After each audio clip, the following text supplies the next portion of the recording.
అమ్మ నాన్న కూడా పూర్తి స్థాయి పని చేయకపోతే పూర్తి స్థాయిగా పిల్లల పెంపకం కానీ లేకపోతే వాళ్ళకి కావాల్సిన వసతులు కానీ అందరినీ టైం ఇది. సో మనం ఎప్పుడు కూడా పిల్లలకి వాళ్ళకి ఊహ తెలిసిన అమ్మ రూపం అమ్మమ్మ అయితే చాలామంది పిల్లలు అమ్మమ్మ దగ్గర పెరిగి అమ్మమ్మని అమ్మ అని పిలిచే పిల్లలు కూడా చాలామంది ఉన్నారు. వాళ్ళందరూ కూడా ఏంటంటారంటే అమ్మమ్మతో కంపేర్ చేసి అమ్మ కరెక్ట్ అయిన అమ్మ కాదు, అమ్మ సరిగ్గా ఏమీ చేయట్లేదు, అమ్మ ఏమో పూర్తిగా వండి పెట్టలేదు, అమ్మ నాకు ఎప్పుడు సరిగ్గా చేసింది, ఆవిడకి ఎప్పుడు ఆవిడ టైం తోటే సరిపోతుంది, ఆవిడ వర్క్ తోటే సరిపోతుంది అన్న అభిప్రాయానికి వచ్చేస్తున్నారు. ఆ రావడం వల్ల వాళ్ళు ఒక లైఫ్ టైం ఫ్రెండ్ని కోల్పోతున్నారు. మనం ఇవాళ ఎంజాయ్ చేస్తున్న ఆస్తులు కానీ లేదా మనం ఇవాళ ఎంజాయ్ చేస్తున్న ఈ కంఫర్ట్స్ కానీ ఈ కంఫర్ట్ జోన్ కల్పించింది మనకు అమ్మ నాన్న అన్నది ఒక్కసారి ఆలోచిస్తే మొత్తం పర్స్పెక్టివ్ మారుతుంది. ఎందుకంటే ఒకప్పుడు ఎవరు వెకేషన్స్కి వెళ్ళేవారు కాదు, ఇప్పుడు అందరూ కూడా పిల్లల్ని తీసుకుని ఎక్కడికో చోటికి టైం స్పెండ్ చేస్తున్నారు. ఇది ఎలా సాధ్యమవుతుంది? ఇది పెరుగుతున్న జీవన ప్రమాణాలతోటే కదా సాధ్యమవుతుంది. సో ఇలా ఆలోచిస్తే మనం ఏం చేయగలమో అని ఆలోచించగానే ఆ గిల్టీనెస్ కానీ ఆ జడ్జిమెంట్ కానీ తగ్గుతుంది. చిన్నప్పుడు ఎంత జడ్జిమెంట్ తగ్గి మనం అంత ఓపెన్గా ఉండగలిగితే, ఉంచేలాగా మనం చేయగలిగితే మనకి రెట్టింపు ప్రేమ దొరుకుతుందేమో ఆలోచించండి. పిల్లలు పెద్దలు అందరూ కూడా ఏమంటారు?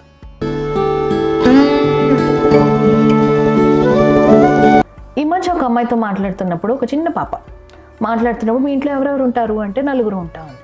ఎవరెవరు? నువ్వు ఒక్కతివే కదా అంటే అమ్మ నాన్న నేను ఐప్యాడ్ అంది. అంటే అంత చిన్న పిల్లకి ఐప్యాడ్ అనేది తన ఫ్యామిలీలో ఒక మెంబర్గా, అంటే తాత బామ్మతో మాట్లాడాలన్నా అమ్మమ్మ తాతతో మాట్లాడాలన్నా ఏకైక కమ్యూనికేషన్ టూల్ ఐప్యాడ్ అనమాట. సో ఐప్యాడ్ అనేది ఒక మనిషిలాగా తను ట్రీట్ చేసింది. సో ఇవాళ మనందరం కూడా ఒకప్పుడు 7 కజిన్స్ 8 కజిన్స్ వసారాలో ఒక్క ఫ్యాన్ తోటి అందరికీ దుప్పట్లు దిళ్ళు కూడా ఉండేవి కాదు. అయినా సరే మనం అందరం అదే సర్దుకొని షేరింగ్ చేసుకొని పడుకునేవాళ్ళం.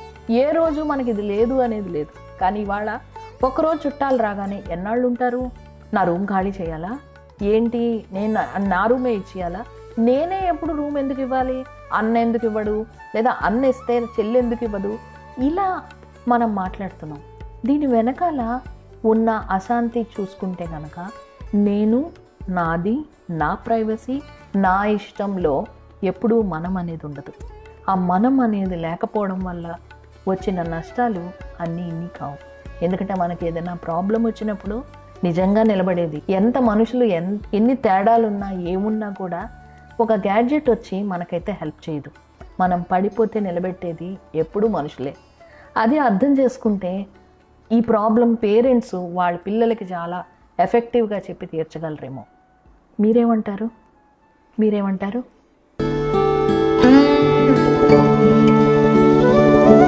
A thing of beauty is a joy for ever అంటారు. కానీ అదే బ్యూటీ ఇన్ క్యారెక్టర్, అదే బ్యూటీ ఇన్ లుక్స్ సోషల్ మీడియాలో ఉండగానే వాళ్ళని ట్రోల్ చేస్తారు. ఎందుకంటే ట్రోల్ చేయడం, ఫేస్లెస్ ట్రోలింగ్ చాలా ఈజీ. ఎందుకు జడ్జి చేస్తారు? ఒక ప్రొఫైల్ పిక్చర్స్ మారుస్తావు, నువ్వు అటెన్షన్ సీక్ చేస్తావు, లేదా నీకు ఒక విషయం కావాలి అనేసని. Are we not on social media to really say about our like mindedness? అంటే మనం ఏమిటో చెప్పడానికి మొదలైన సోషల్ మీడియాలో కూడా మనం కాకుండా ఫేస్లెస్ గా ఉండాలని ఎందుకు అడుగుతారు అంటే దాని వెనకాల ఉన్న అటెన్షన్ ని భరించలేకేమో, లేకపోతే నిజంగా వచ్చిన జెన్యూన్ అటెన్షన్ ని కానీ వాటిల్ని కానీ తీసుకోలేకేమో. ఇంకొక రకం ఉంది, ఫోటోల్ని మార్క్ చేస్తారు, లేకపోతే మీకు ప్రొటెక్షన్ ఉండదు అనడం వరకు కొంతవరకు ఓకే. కానీ ప్రతి పోస్ట్ని మీరు ఎందుకు ఇలాగ పెడతారు, లేదా మీరు ఎందుకు ఇలాగా అటెన్షన్ సీక్ చేస్తారు అంటే పర్సన్స్ విత్ డిసబిలిటీస్లో కానీ ఉమెన్లో కానీ నేను చాలా గమనించిన విషయం ఏంటంటే మన లైక్ మైండెడ్ పీపుల్ మనకి పక్కింట్లోనే దొరుకుతారని ఏం లేదు. మనం ఏమిటో తెలియడానికి మనం సోషల్ మీడియాలో ఉండడం తప్పు కాదు. కానీ at the same point of time మన అటెన్షన్ని కానీ మనం చేసేదాన్ని కానీ కామెంట్ చేస్తున్న వాళ్ళని పట్టించుకోకుండా ముందుకు సాగడమే, లేదా కామెంట్స్గా ఆన్సర్ చెప్పడమో లేకపోతే ఇలాంటివి చేయడం వల్ల ఎక్కువ ప్రాబ్లం వస్తుంది. ఈ జడ్జింగ్ అన్నది ఇప్పుడు కాదు, రోడ్డు మీద నడుస్తున్నప్పుడు కూడా చేస్తారు. అలాంటి జడ్జింగ్కి ఎక్స్టెండెడ్ ఫేస్లెస్ రూపమే ఈ Facebook and social media judging. మీరేమంటారు?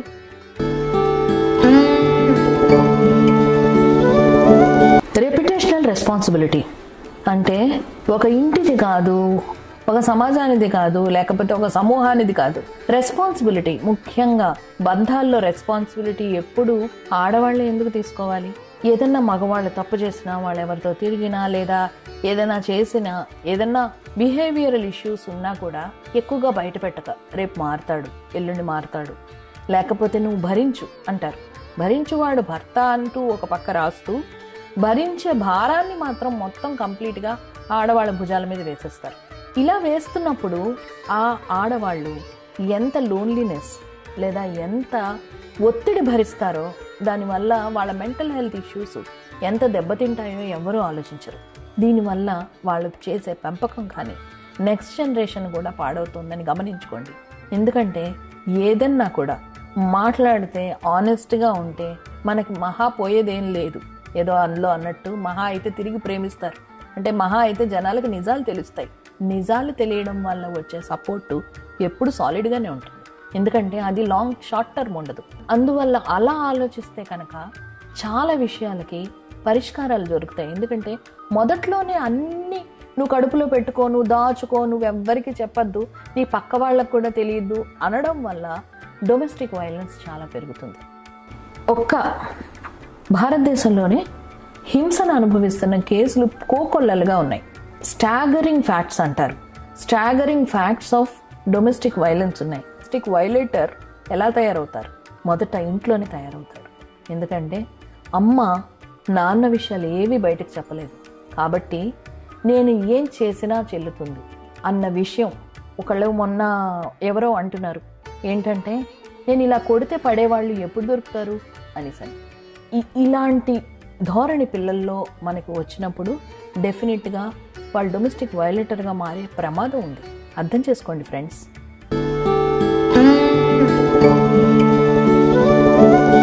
స్పిరిచువల్ గురువుల దగ్గర నుంచి, ప్రవచనకారుల దగ్గర నుంచి, ఎవ్రీవన్, పోలీస్ ఆఫీసర్స్ దగ్గర నుంచి, ఏదైనా కేసు జరిగినా, లేదా పొలిటీషియన్స్ దగ్గర నుంచి, ఎవ్రీవన్, అంటే సొసైటీని బేర్ చేస్తున్నాం లేదా సొసైటీని కొమ్ము కాస్తున్నాం అనే ప్రతి వాళ్ళు కూడా ఆడవాళ్ళ డ్రెస్సింగ్ గురించి కామెంట్ చేస్తారు.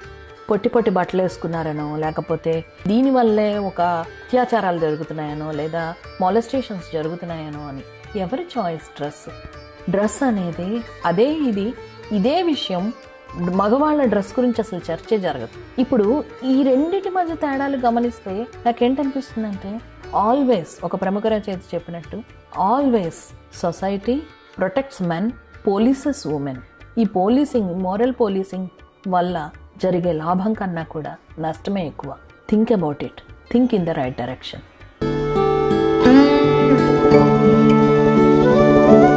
అత్తకోడళ్ళు అసలు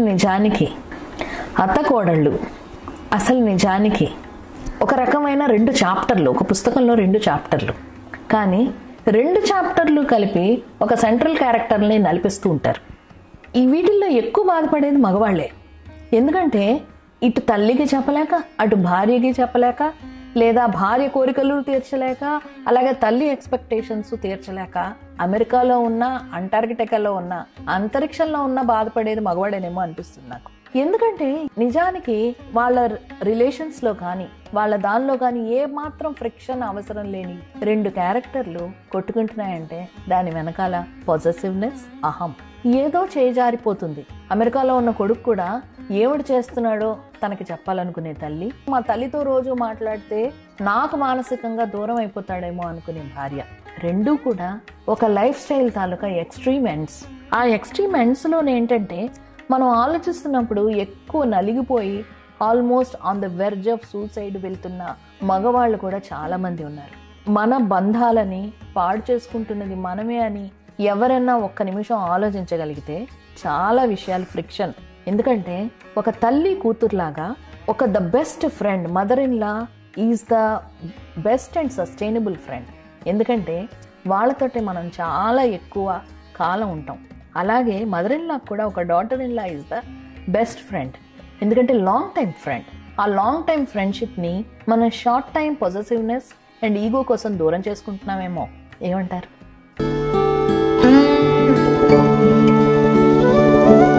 మనం చాలా సినిమాలు చూస్తాం. హీరో వస్తాడు, పెళ్లి పనుల్లో అంతా చాలా సాయం చేసేస్తాడు, అన్నీ చేస్తాడు. లాస్ట్కి హీరోయిన్ని వాడు పట్టుకెళ్ళిపోతాడు. అప్పుడు మనం అందరం కూడా అబ్బా హీరోయిన్ డెసిషన్ తీసుకుంది, ప్రేమ కోసం నిలబడిందని నిజంగా చప్పట్లు కొట్టేస్తాం తెగ. బాగుంది, చాలా బాగుంది, ఇవి బాగున్నాయని. కానీ నిజంగా అదే మన ఇంట్లో చేస్తే ఒక అమ్మాయి కానీ, లేదా మన అబ్బాయి పెళ్లిపేటల మీద కూర్చుండగా ఆ అమ్మాయి వెళ్ళిపోతే మనం ఎలా తీసుకుంటాం?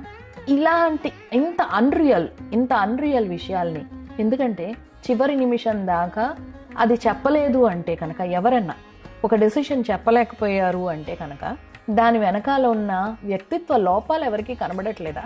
దాన్ని ఎందుకు మనం గ్లోరిఫై చేస్తున్నాం అంటే దీని వెనకాల మనకున్న అంటే ఏదో ఒకటి మనం చెయ్యలేకపోతున్నది అవతల వాళ్ళు ఎవరో చేస్తున్నారు అనుకోవడమే తప్ప, దీనివల్ల కుటుంబాలు ఎంత నాశనం అవుతున్నాయి, లేదా కుటుంబాలు ఒకసారి మళ్ళీ ఇంకో కుటుంబంతో మాట్లాడలేని స్టేజ్కి వెళ్ళిపోతున్నాయని అర్థం చేసుకోవటం లేదు.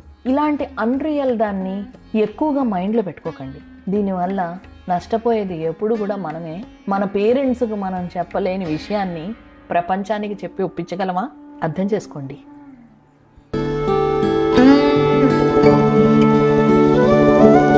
డబ్బు, ఆస్తి ఇది విడదీసినంతగా మనుషుల్ని విడదీసేది ఇంక ఈ భూప్రపంచం మీద ఏదీ లేదేమో. అందరూ అంటాం ఏది శాశ్వతం కాదు, డబ్బు చాలా చెడ్డది, ఇవన్నీ చెప్తాం. కానీ యాక్షన్లోకి వచ్చేసరికి మనకి రావాల్సిన ₹1 కూడా వదలం. ఎందుకు వాళ్ళకి వదలాలి అనే ఇది?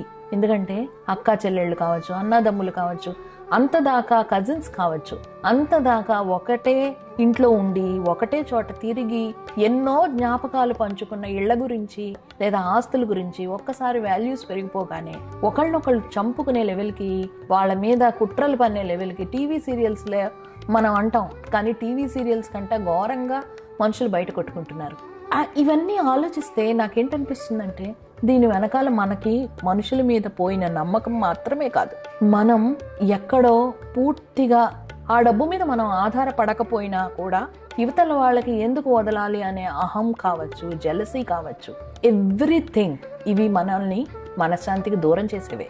వీటిల్ని ఏది అని గమనించుకుంటే అంటే మనం ఎందుకు దీనికోసం పాటుపడుతున్నాం? జెలసీయా, లేకపోతే అహమా, లేకపోతే నిజంగా ఆ డబ్బు లేకపోతే మనం బతకలేమా అన్న దానిలో ఒక్కటి ఆలోచిస్తే పట్టు విడుపులతో సొల్యూషన్ దిశగా వెళ్తామేమో. ఎందుకంటే ఇలాంటి విషయాల్లో ఏది తేలక కోర్టుల్లో పెండింగ్లో ఉన్న కేసులు కొన్ని లక్షల్లో ఉన్నాయి. ఇవి తేలడు ఎందుకంటే ఎవరు కూడా దాన్ని అనుభవించలేని స్టేజ్కి వెళ్ళిపోతున్నాయి గొడవలు. ఎవరు అనుభవించని ఆస్తి ఎవరికి? ఆలోచించండి.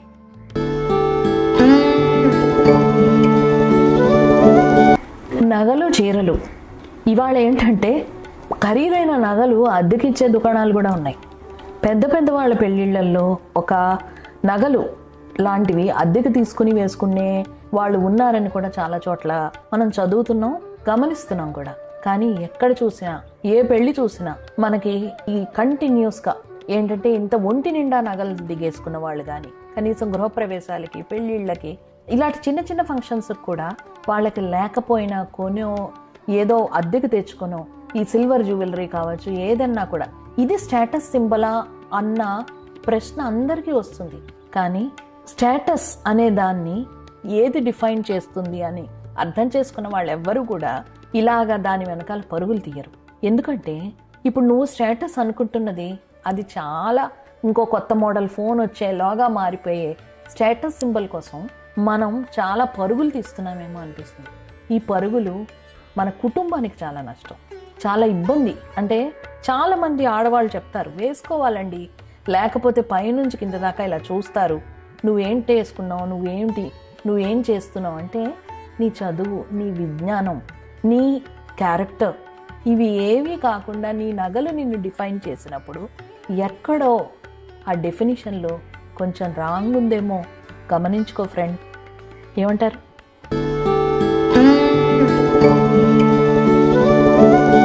Life is an art of imitation అంటారు. మనం ఇవాళ చూస్తున్న జీవితం అంతా కూడా ఎవరో ఒకరి తాలూకా ఇమిటేషన్ ఏమో అనిపిస్తుంది నాకు. ఒకప్పుడు 10,000 రూపాయలు పెట్టి చీర కొనుక్కోవడం అంటే, పెళ్ళిళ్ళల్లో 10,000తో చీర కొనుక్కోవడం అంటే ఒక్క పెళ్ళికి ఆ చీర కట్టుకుంటే పెళ్లి చీర ఒకటే ఉండేది. ఇవాళ అదే పెళ్ళికి, అదే లేకపోతే ఏదో ఫంక్షన్కి, అంతెందుకు కిట్టి పార్టీకి కూడా ఒక చాలా వేలల్లో, ఒక్కోసారి లక్షల్లో వాళ్ళ దాన్ని బట్టి వాళ్ళు చీరలు కొని, ముఖ్యంగా ఆ చీర రెండోసారి వేసుకోవట్లేదు. చీర కావచ్చు, డ్రెస్ కావచ్చు, ఏదన్నా కావచ్చు, యాక్సెసరీస్ కావచ్చు, రెండోసారి వేసుకోవట్లేదు. ఏమంటారంటే వాళ్ళు చూసేశారంటారు. ఎవరు చూసేశారు? ఎవరి కోసం చూస్తున్నారు? అసలు మనం ఎవరి కోసం బతుకుతున్నాం అన్నది ఒక్కసారి ఆలోచిస్తే ఇంత ఫ్రిక్షన్, అంటే దీనివల్ల ఇంత వేస్టేజ్. అంటే ఒక పక్క మనందరం సస్టైనబిలిటీ, మనందరం ఎలా బతకాలన్నది మాట్లాడుతున్నాం. మనం ఎవరైనా ఏదైనా హెల్త్ విషయం గురించి చెప్పగానే అమ్మో ఇంత ఖరీదా అంటాం. కానీ అదే ఒక చీరో నగో ఏదో అంటే దాని గురించి రెండోసారి ఆలోచించకుండా మళ్ళీ కొనేసి ఆ లోపల పెడుతున్నాం. ఏ వాల్యూ లేని దాని మీద మనం పెట్టడం వల్ల మనకి చాలా అశాంతి వస్తుందని నాకు చాలా అనిపిస్తుంది. చిన్న చిన్న మోడిఫికేషన్స్ ఇవి ఎవరైనా చూడాలి, ఎవరైనా చూస్తారు, మరోసారి రెండోసారి చూడకూడదు అనుకోవడానికి మనం ఏదైనా అంబానీలమో అదానీలమో కాదు. ఎందుకంటే వాళ్ళు కూడా అది ఒక ఇన్వెస్ట్మెంట్గానే చూస్తారు. దాని వెనకాలన్న మార్కెట్ మాయాజాలాన్ని అర్థం చేసుకోండి. అర్థం చేసుకుంటే ఫ్రిక్షనే ఉండదు. ఏమంటారు?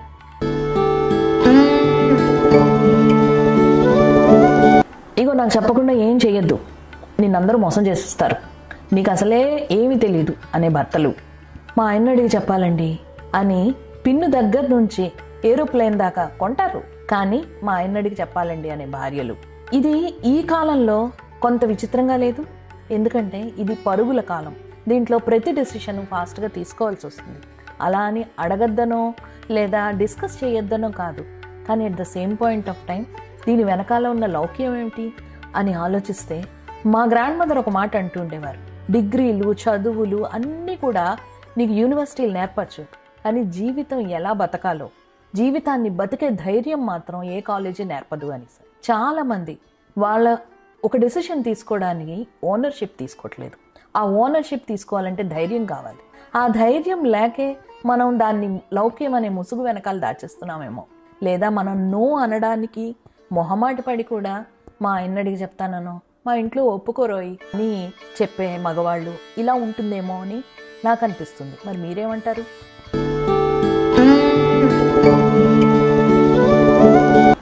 EMI full form equated monthly instalment. కానీ అది మన జీవితాన్ని ఈక్వల్గా అతలాకుతలం చేసే ఒక సాధనం అయిపోతుంది.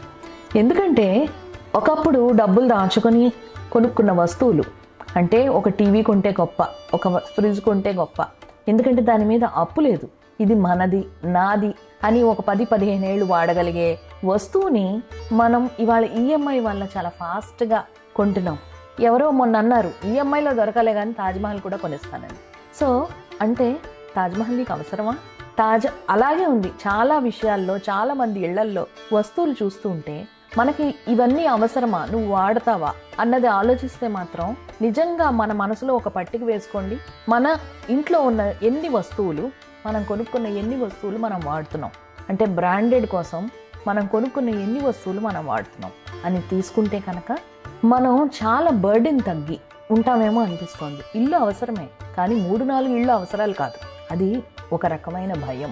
ఆ భయాన్ని మనం ఎంత తగ్గించుకుంటే ఎక్కడ పెట్టాలో తెలియదండి, అందుకే కొనేస్తున్నాం అంటారు. కానీ ఆ కొనడంలో మనం ఎప్రిషియేషన్ ఉన్న ఎసెట్ని కొంటున్నామా, లేదా డిప్రిసియేషన్ అంటే తరుగుదల వాల్యూ ఉన్న ఒక డిష్ వాషర్ కానీ లేకపోతే ఫ్రిడ్జ్ కానీ ఇలాంటి వాటిని కొంటున్నామా అన్నది ఆలోచిస్తే మనం నిజంగా మన జీవితాలని ఈఎంఐకి తాకట్టు పెట్టాం.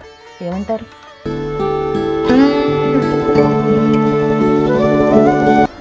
ప్రేమ పెళ్ళి చేసుకుంటున్నాం అని అనగానే చాలామంది మనవాళ్ళేనా, ప్రాబ్లం ఏం లేదు కదా అని అంటారు.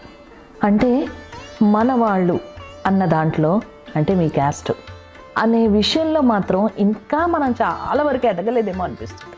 అంటే ఈ మనవాళ్ళు అన్న కంఫర్ట్ ఏంటి? చాలామంది చెప్తున్నారు, సర్వేలు కూడా చెప్తున్నాయి దట్ మ్యారేజెస్, అది అరేంజ్డ్ కావచ్చు, లవ్ మ్యారేజెస్ కావచ్చు, ఫెయిల్యూర్ రేట్లో మాత్రం ఏ రకంగా మార్పు లేదు, ఇంకా పెరుగుతోందేనే. కానీ ఈ విషయంలో వచ్చేసరికి మన వాళ్ళని పెళ్లి చేసుకుంటే అంటే ఏదైనా గొడవ అయితే ఎవరో ఒకళ్ళు ఆదుకుంటారని, కానీ నిజంగా గొడవలైనప్పుడు ఎవరైనా ఆదుకుంటారా? నిజంగా ఏదైనా ప్రాబ్లం వచ్చినప్పుడు ఎవరైతే మనవాళ్ళు అనుకునే మనుషులు ఉన్నారో వాళ్ళు ఎంతమందికి నిలబడ్డారు? ఇలా ఆలోచిస్తే నిజానికి మనవాళ్ళు అనే మాట ఒక క్యాస్ట్లోనే చేసుకోవాలి అనే మాట అది చాలా అంత ఇంపార్టెంట్ కాదేమో అనిపిస్తుంది. I'm not against caste or I'm not against marrying in their own affinity. అంటే వాళ్ళ ఆచారాలు అలవాట్లు పూర్వం ఎందుకు చూసేవారంటే ఆచారాలు అలవాట్లు వాళ్ళ అభిరుచులు ఒకటే అవుతాయని. ఇప్పుడు అందరూ ఒకలాగే చదువుకుంటున్నారు, అందరూ ఒకలాగే పనిచేస్తున్నారు, మనం అందరం అదే రకమైన బట్టలు కట్టుకుంటున్నాం, అదే రకమైన తిండి తింటున్నాం. ఈ దాంట్లో కూడా ఈ కాలంలో కూడా మనం అలా ఆలోచించడం వల్ల మనకి ఒక విశాల ప్రపంచంలో ఉండే ఒక మంచి ఫ్రెండ్షిప్ని మనం పోగొట్టుకుంటున్నామేమో ఆలోచించండి. ఈ ఆలోచన పిల్లలకు మాత్రమే కాదు, పేరెంట్స్కి కూడా రావాలి. ఎందుకంటే ఒక అమ్మాయి కానీ అబ్బాయి కానీ ఏదైనా ఎంచుకున్నారు అంటే దాని వెనకాల ఉన్న రెస్పెక్ట్, దాని వెనకాల వాళ్ళు ఎలా తీసుకుంటున్నారు అనే డెసిషన్ వెనకాల ఉన్న భయం, అంటే మన పెంపకంలో ఆ భయం లేకుండా మనం పెంచగలిగితే మనవాళ్ళైనా వీళ్ళు ఎలా చూసుకుంటారో అనే బెంగ ఉండదేమో అనిపిస్తుంది. మరి మీరేమంటారు ఫ్రెండ్స్?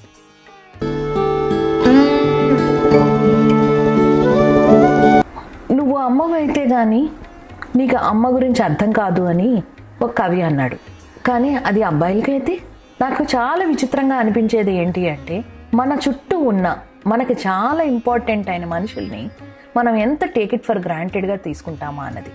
దాని వెనకాలన్న కారణం నాకైతే ఏమనిపిస్తుందంటే అది చిన్నప్పటి నుంచి అమ్మకి ఏం తెలీదు, అమ్మ మిగతా విషయాలన్నీ చూసుకోదు. అమ్మ అంటే కేవలం మనకు నచ్చినవి వండి పెట్టడమే, లేదా వండి పెట్టకపోవడమే, లేదా ఏదైనా ఒకటి. ఎందుకంటే మనం స్వేచ్ఛగా ఏదైనా అనగలిగే ప్రాణి అమ్మ ఒక్కటే అన్న దాన్ని దృష్టిలో పెట్టుకొని మనం దాన్ని ఇంకా ఎక్స్టెండ్ చేస్తామేమో. కానీ ఈ ప్రాసెస్లో మనం మర్చిపోతున్నది ఏంటంటే మనకి ఫస్ట్ ఫ్రెండ్ కూడా అమ్మే.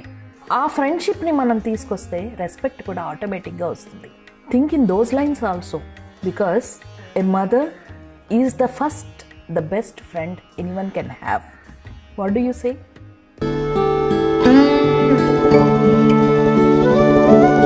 చాలామంది అడుగుతూ ఉంటారు ఒంటరిగా ఫీల్ అవ్వరా అని. ఒంటరితనంకి ఏకాంతానికి చాలా తేడా ఉంది. సెల్ఫ్ కేర్ అనే విషయం వచ్చేసరికి రోజులో మనతో మనం ఎంతసేపు గడుపుతున్నాం అన్నది చాలా ఇంపార్టెంట్ ఏమో అనిపిస్తుంది నాకు. మనతో మనం గడుపుతున్నాం అనగానే చాలామంది ఎందుకు గడపం, మేమంతా మాతో మేమే కదా ఉంటాము, ఇంకెవరున్నారు, ఇంట్లో వాళ్ళు ఎవరు పట్టించుకోరు, ఇలాంటి మాటలన్నీ గబగబా అనేస్తారు. కానీ self care is beyond that. అంటే మనకి నచ్చిన పని చేయడము, లేదా మనకి నచ్చినట్టుగా మనం రోజులో ఒక గంట సేపు అయినా గడపడము, మన మీద మనల్ని మనం ప్యాంపర్ చేసుకోవడానికి ముఖ్యంగా డబ్బు ఖర్చు పెట్టుకోవడము. చాలా మంది వాళ్ళ కోసం వాళ్ళు ఏదైనా ఖర్చు పెట్టడానికి కానీ ఏదైనా చేయడానికి కానీ చాలా ఇబ్బంది పడతారు. ఎందుకలా ఇబ్బంది పడతారు అని అడిగితే దీని వెనకాల కూడా చాలా కండిషనింగ్ ఉందేమో అనిపిస్తుంది నాకు. ఎందుకు అంటే మన కోసం మనం చేసుకునేది అది తప్పు. ఎందుకంటే ఒక భార్యగా, తల్లిగా, ఒక కేర్ గివర్ రోల్ నుంచి ఎప్పుడైతే మనం బయటకు రాకుండా ఉంటామో సెల్ఫ్ కేర్ అనేది మనకి అడుగును పడిపోతుంది. సెల్ఫ్ కేర్ అనేది ప్రయారిటీ, లగ్జరీ కాదు. ప్రయారిటీ అని అర్థం చేసుకుంటే అది ప్రయారిటీగానే చేస్తాం. అందరూ ప్రయారిటీగా అర్థం చేసుకోండి, చేసుకుంటారని ఆశిస్తున్నాను. మీరేమంటారు?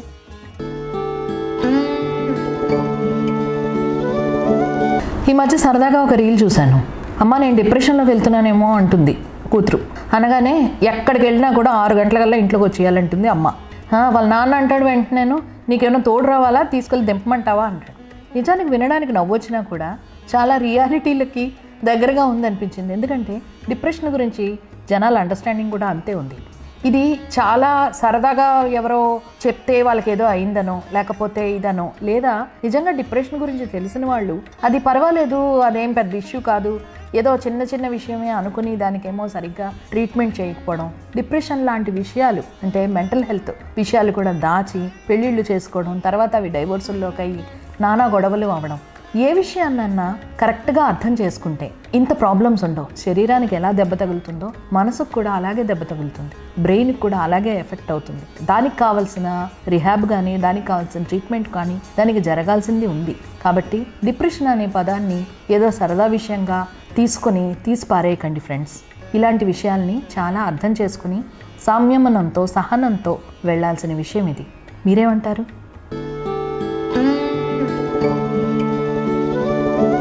పెళ్ళిళ్ళు, ప్రీ వెడ్డింగ్ ఇలాంటివన్నీ కూడా ఇప్పుడంతా ప్రస్తుతానికి ట్రెండింగ్లో ఉన్నాయి.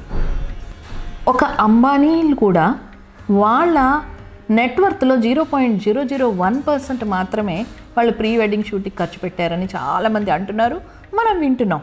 కానీ మనం ఎందుకు చాలామంది అప్పులు చేసి మరి లేదా లోన్స్ పెట్టి మరి, పర్సనల్ లోన్స్, ఈ లోన్స్ ఆ లోన్స్ పెట్టి మరి ప్రీ వెడ్డింగ్ షూట్స్ పెళ్ళిళ్ళు చేసుకుంటున్నారు అంటే ఇది కేవలం పులిని చూసి నక్కవాత పెట్టుకోవడం మాత్రమే కాదు, సోషల్ పీర్ ప్రెషర్. ఒక్కసారి ఆలోచించి కుటుంబం కూర్చుని మనం ఈ గ్రాండ్నెస్ని ఇంకా నిజమైన సెలబ్రేటరీలో ఎలా మార్చుకోవాలని ఆలోచిస్తే చాలా మందికి అది కష్టం కాదు. కానీ మనం ఒక మోస ధోరణిలో వెళ్తున్నాం. దీన్ని ఒక్కసారి ఆలోచించుకొని అవసరమైన వాటికి ఖర్చు పెట్టి అనవసరమైన వాటికి ఆపితే ఎంతో రకమైన బర్డెన్, అంటే మెంటల్ బర్డెన్ కూడా మనం ఎంతో మటుకు తప్పించుకుంటామేమో అనిపిస్తుంది. మీరేమంటారు ఫ్రెండ్స్? ట్రోలింగ్ అనేదే ఉండదు.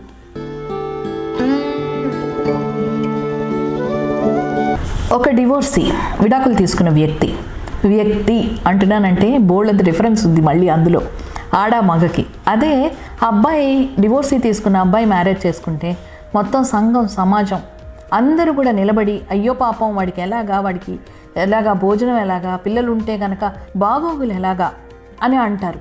అదే ఒక లేడీ పెళ్లి చేసుకుంటే ఏంటా మాత్రం ఉండలేకపోయిందా, ఎందుకు పిల్లలు ఉన్నారు కదా ఎందుకు చేసుకుంది అంటారు. డివోర్స్ తీసుకున్న తర్వాత పెళ్లి చేసుకున్న సెలబ్రిటీలని ఎలా ట్రోల్ చేసి వదిలేరో మనం చూస్తూనే ఉన్నాం. ఈ రెండింటి మధ్య డిఫరెన్స్ ఏంటి? కేవలం జెండర్ మాత్రమేనా? ప్రముఖ రచయిత కొండిపూడి నిర్మల గారు అంటారు, సమాజం మగవాడిని పోషిస్తుంది, ఆడదాన్ని పరిపాలిస్తుంది అని, అంటే పోలీసింగ్ చేస్తుంది అని. So is it not a kind of moral policing? ఇది ఎందుకు చేస్తున్నాం? ఇది అన్కండిషనల్గా చేస్తున్నామా, కండిషనల్గా చేస్తున్నామా అన్నది ప్రతి ఒక్కరూ ఆలోచించుకోవాలి. ఒక పర్సనల్ స్పేస్ కావాల్సిన ఒక డెసిషన్ని ఎంత హర్షంగా ఆమోదిస్తే అంత వాళ్ళు సంతోషంగా ఉంటారు అని ఆలోచించినప్పుడు అంత సెలబ్రేషనే, ట్రోలింగ్ అనేదే ఉండదు.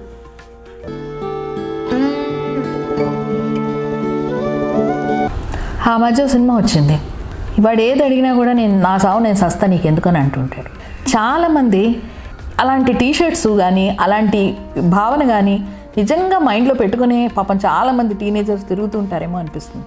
ఎందుకంటే కేవలం ఇదే ప్రశ్న, నెక్స్ట్ ఏంటి అనే ప్రశ్నకి ఎదుర్కోకుండా చాలామంది అబ్బాయిలు అమ్మాయిలు కూడా ఏ ఫంక్షన్లకి రారు. అందుకనే చాలా సోషల్ గ్యాదరింగ్స్లో కలవరు.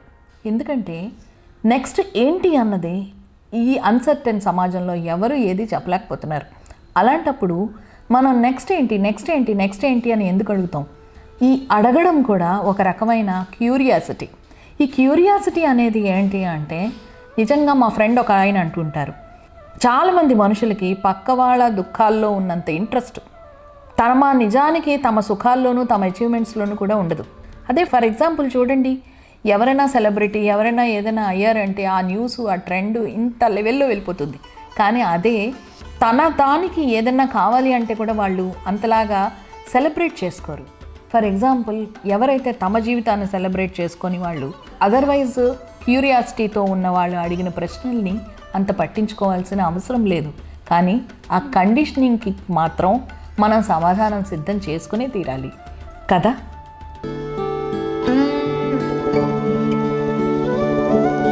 చాలా చదువుకుని ఫైనాన్షియల్గా ఇండిపెండెంట్గా ఉన్న మెన్ అండ్ ఉమెన్ కూడా చాలాసార్లు భయమైన రిలేషన్షిప్స్లో ఉంటుంటారు. టాక్సిసిటీ ఇన్ రిలేషన్షిప్స్ అని ఈ సైకాలజిస్టులు వీళ్ళందరూ అన్నా కూడా వాళ్ళు ఏమనుకుంటున్నారో చెప్పలేని తనం దానిలో ఉంటారు. ఎందుకు ఉంటారు అనేది చాలామందిని అడిగాను నేను.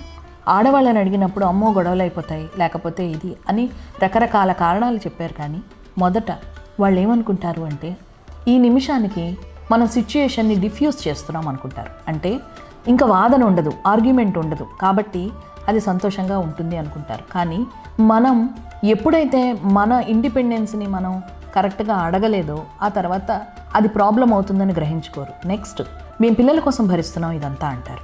పిల్లల కోసం ఉంటున్నామని వాళ్ళని వాళ్ళు భ్రమించుకుంటారు. తర్వాత ఒక స్టేజ్కి వచ్చిన తర్వాత వాళ్ళు రావాలన్నా కూడా బయటికి రాలేని స్టేజ్లోకి వెళ్ళిపోతారు. అంటే ఒక ఎమోషనల్లీ పూర్తిగా డిపెండెంట్ అయిపోతారు. ఎమోషనల్ ఇండిపెండెన్స్ అనేది ఫైనాన్షియల్ ఇండిపెండెన్స్ కన్నా చాలా గొప్పది. ఒక 100 రూపాయలు సంపాదించిన ఆడది కానీ లేదా మగవాడు కానీ తను ఎలా ఖర్చు పెట్టుకోగలదో తను నిర్ణయించుకున్నప్పుడు, అంటే నిర్ణయాధికారం లేనప్పుడు ఎన్ని స్వాతంత్రాలు ఉన్నా కూడా అవన్నీ దిగదుడిపాయి.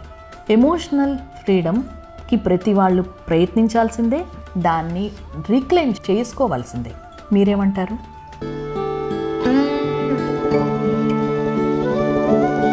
మనం చాలా మారాం. ఖండాలు దాటి అంటే దేశాలు దాటి పనిచేస్తున్నాం. మన ఆచారాలు, అలవాట్లు, అన్ని పద్ధతులు అన్నీ మారాయి.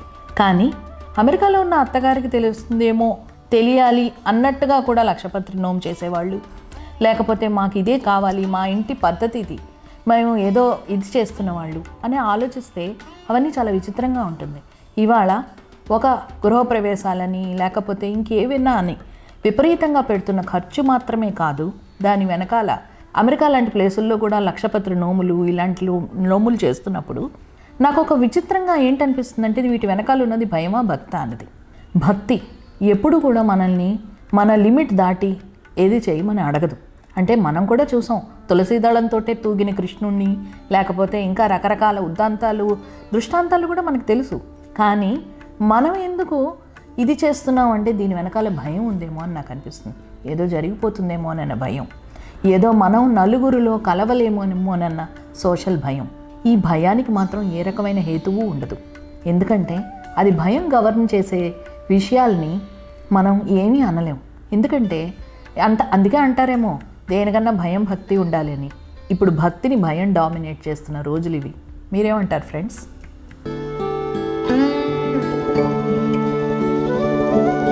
డేటింగ్ దాకా అరే ఒరే అని పిలిచినా ఎలా పిలిచినా పర్వాలేదనే అబ్బాయి పెళ్లి కాగానే మాత్రం మా అమ్మ దగ్గర మాత్రం నువ్వు ఏమండి అని నువ్వు అని పిలవద్దు అని అనే భర్తలు, ఎక్కడన్నా ఎలా అన్నా తిరుగు కానీ మీ అత్తగారింట్లో మాత్రం చీరే కట్టుకో, గాజులు బొట్టు ఇవన్నీ పెట్టుకో అనే అమ్మలు, ఇవన్నీ కూడా ఇవాళ మోడర్న్ సమాజం తాలూకా ఒక రకమైన ఆఫ్ షూట్స్ ఏమో అనిపిస్తుంది నాకు. ఇప్పుడు మనం ఎన్నాళ్ళు నటించగలం? ఆ నటించడంలో ఏదో రోజు మనం తేలిపోయినప్పుడు ఉండే డిసప్పాయింట్మెంట్స్ ఇవన్నీ కూడా అప్పటిదాకా బాగానే ఉండేదండి. మా కోడలు సంపాదించడం మొదలెట్టిన దగ్గర నుంచి ఆ అమ్మాయి ఇలా మారిపోయిందనో ఇలాంటి రకరకాల అపోహలకి తావలు కూడా మనమే ఇస్తున్నామేమో. మనం మన మనసులో ఉన్నదాన్ని మనం ఎలా ఉన్నామో అలా దాన్ని ప్రొజెక్ట్ చేసుకోవడానికి ఎందుకు భయపడుతున్నాం? ఈ భయపడడంలో దాని వెనకాలన్న మన కండిషనింగ్ ఏంటి అన్నది ప్రతి వాళ్ళు ఆలోచించుకోవాల్సింది. ఇది భయమా, ప్రేమ, లేకపోతే ఆచారం అనే పేరుతో మనకు మనం చేసుకుంటున్న మోసమా? ఇవన్నీ కూడా ఆలోచించాల్సిన అవసరం ఉంది కదా.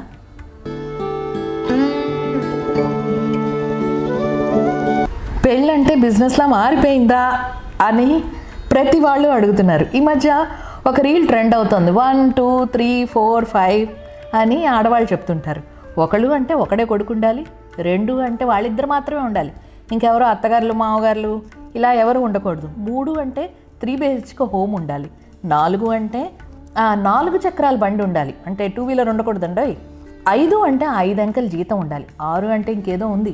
ఈ 1 2 3 4 5 6 చెప్తున్నప్పుడు నాకు ఎప్పుడు ఏంటనిపిస్తుందంటే, ఒకప్పుడు కట్నాలు అనుకుని వచ్చి మా అమ్మాయికి ఇంత కావాలి, అబ్బాయికి ఇలా కావాలి, ఇలాగా చైన్ పెట్టాలి, ఇలాగని మగపిల్లవాళ్ళు అడిగేటట్టు ఇప్పుడు ఆడవాళ్ళు అడుగుతున్నారు. అంటే వాళ్ళు అడిగారు కాబట్టి మనం కూడా అడుగుతున్నాం.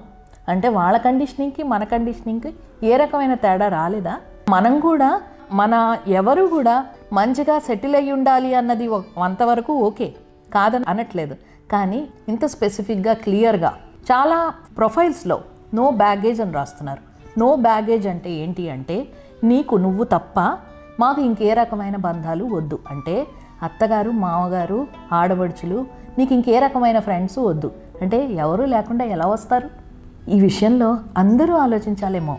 సో సమానత్వం అంటే వాళ్ళు అడిగారు కాబట్టి మనం కూడా ఇదే అడగడం అన్నది బిజినెసే. ఇప్పుడే నవ్వుతూ మాట్లాడుతూ మా ఫిట్నెస్ ట్రైనర్ అన్నాడు, పెళ్ళంటే బిజినెస్ కాక ఇంకేంటి మేడం, పెళ్ళంటే బిజినెస్సే అనుకుంటూ వెళ్ళిపోయాడు. మీరేమంటారు?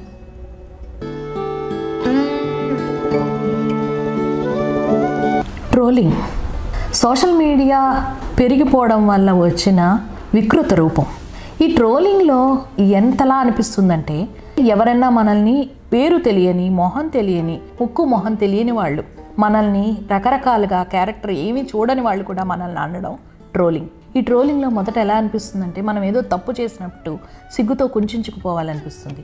ఆ తర్వాత ఒళ్ళంతా చెమటలు పట్టి తర్వాత రకరకాల బాడీలో చేంజెస్ వస్తాయి, డిప్రెషన్ వస్తుంది, చాలామంది చనిపోవాలని కూడా అనుకుంటారు. కానీ ఈ ట్రోలింగ్ జరిగేటప్పుడు మెయిన్ విక్టిమ్స్ని, ఎందుకంటే చాలామంది ఒక కథ రాసామనో లేకపోతే ఏదైనా వాళ్ళ అభిప్రాయాన్ని ఫ్రీగా చెప్పినందుకు ట్రోల్ అయిన ఎంతోమంది ఆడవాళ్ళ అనుభవాల తర్వాత నాకు అర్థమైంది ఏంటి అంటే, ట్రోలింగ్ ఒక్క నిమిషం ఆగి ఒక ముక్కు మొహం తెలియని ఫేస్లెస్ నేమ్లెస్ పీపుల్ మిమ్మల్ని కామెంట్ చేస్తున్నప్పుడు వాళ్ళకు కూడా మీరు ఒక నేమ్లెస్ ఫేస్లెస్ టార్గెట్. మీకు ఒక ఫేస్ లేదు, వాళ్ళకు కూడా వాళ్ళకు మీరెవరో తెలీదు. మీ చదువు, నాలెడ్జ్, విజ్ఞానం ఏది వాళ్ళకి అక్కర్లేదు. ఇలా ఒక అక్కర్లేని వాళ్ళు మనల్ని ఏదో అంటున్నారని మనం అంటున్నప్పుడు నిజంగా మనం బాధపడాలా? అంటే అంతమందికి అది వాళ్ళని ఎఫెక్ట్ చేసింది, కరెక్ట్గానే ఎఫెక్ట్ చేసింది అని మనం సంతోషపడాలా? సంతోషపడక్కర్లేదు. కానీ అట్లీస్ట్ దాన్ని ఎదుర్కోవడానికి మనల్ని మనం సిద్ధపడాలా అని ఆలోచిస్తే చాలా రకమైన మానసిక సమస్యలు, ఆరోగ్య సమస్యలు తగ్గుతాయి. మొదట మనం విక్టిమ్ ఒక ఫేస్లెస్ వాళ్ళ దగ్గర నుంచి మనం ఒక దాడి ఎదుర్కొంటున్నాము. ఆ దాడి ఎదుర్కోవడానికి మనం ఎలాంటి తప్పు మనం చెయ్యలేదు అని మనం అనుకుంటే చాలా సమస్యలు చాలా ఈజీగా ఎదుర్కోవచ్చు అంటాను నేను. మరి మీరేమంటారు?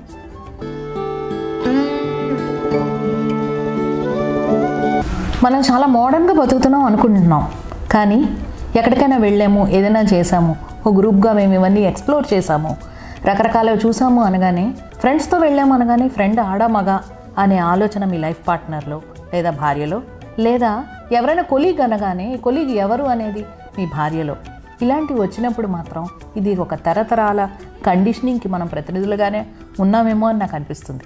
ఎందుకంటే ఎంత మాట్లాడుకున్నా అది ఆచరణలోకి వచ్చేసరికి ఒక జెండర్ అనే పర్స్పెక్టివ్ని దాటి మనం ఫ్రెండ్షిప్ వరకు వెళ్ళినప్పుడు మాత్రమే మనం స్నేహం తాలూకా నిజమైన అర్థాన్ని ఎక్స్ప్లోర్ చేస్తాం. ఎక్స్ప్లోర్ చేయడమే కాకుండా ఎంజాయ్ కూడా చేస్తాం.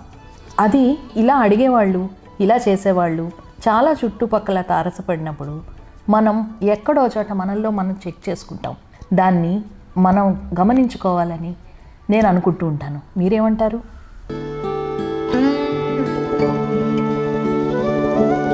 ఎక్కడైతే మనం ముసుగులు వేసుకోకుండా మనకంట చిన్నవాళ్ళ మీద, అంటే మన మీద ఆధారపడ్డ వాళ్ళ మీద మనం ఎలా బిహేవ్ చేస్తామో, అంటే పని వాళ్ళు కావచ్చు, భార్య కావచ్చు, లేదా పిల్లలు కావచ్చు, ఇలాంటి వాళ్ళ మీద ఎలా బిహేవ్ చేస్తామో అదే నిజమైన ప్రవర్తన అని ఎక్కడో చదివాను. చాలామందిని, అంటే చాలా గొప్ప గొప్ప పేరున్న వాళ్ళని, వాళ్ళ రంగాల్లో చాలా గొప్ప వాళ్ళని, అంటే ఎవరైనా చూడగానే వీళ్ళతో జీవితం కాదు, వీళ్ళతో ఒక్క నిమిషం గడిపితే ఎంతో అదృష్టం అనుకునే మనుషులు డొమెస్టిక్ వైలెన్సు ఇంక ఇలా రకరకాల విషయాలు చేస్తున్నారని మనకు విన్నప్పుడు చాలా ఆశ్చర్యంగా అనిపిస్తుంది, చాలా విచిత్రంగా కూడా అనిపిస్తుంది. ప్రముఖ రచయిత చలం అంటారు, జీవితాన్ని తన స్వంత శ్రమ వల్ల పైకి తీసుకొచ్చిన మనుషుల తాలూకా దాష్టీకం భరించడం చాలా కష్టం అంటాడు. అది చదివి చాలా రోజులు ఆలోచించాను నేను. ఇంత శ్రమపడి వీళ్ళు వస్తారు కదా, వీళ్ళు ఎందుకు దాష్టీకం చేస్తారు అని. కానీ చాలామంది నార్సిసిస్టులు అన్నబడ్డ వాళ్ళని, రకరకాల వాళ్ళని చూసిన తర్వాత నాకు అర్థమైంది ఏంటి అంటే, మనిషి అది మూల ప్రవృత్తి. ఆ ప్రవృత్తి నిజానికి చాలామంది జీవితాలని నిశ్శబ్దంలోకి నెట్టేసింది. ఇలాంటి మనుషులు మీకు కూడా ఎవరైనా తెలుసా? తెలిస్తే అలాంటివన్నీ కూడా పంచుకోండి ఫ్రెండ్స్. నిశ్శబ్దం ఎప్పుడు కూడా అంత మంచిది కాదు. మీరేమంటారు?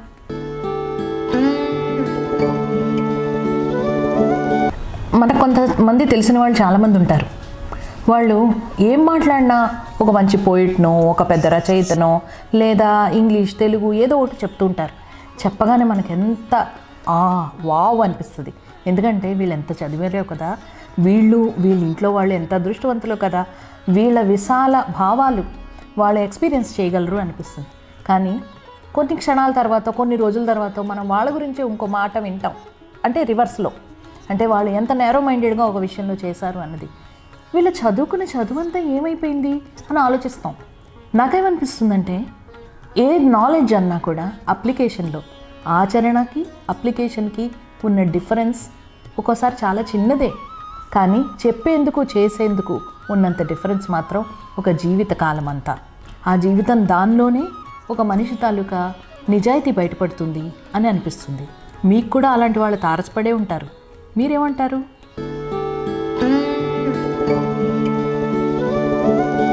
పాతతరం వాళ్ళతో పోల్చుకుంటే అంతెందుకు, మన అమ్మ నాన్నతో పోల్చుకున్నా మనకు అన్ని కంఫర్ట్స్ ఎక్కువే.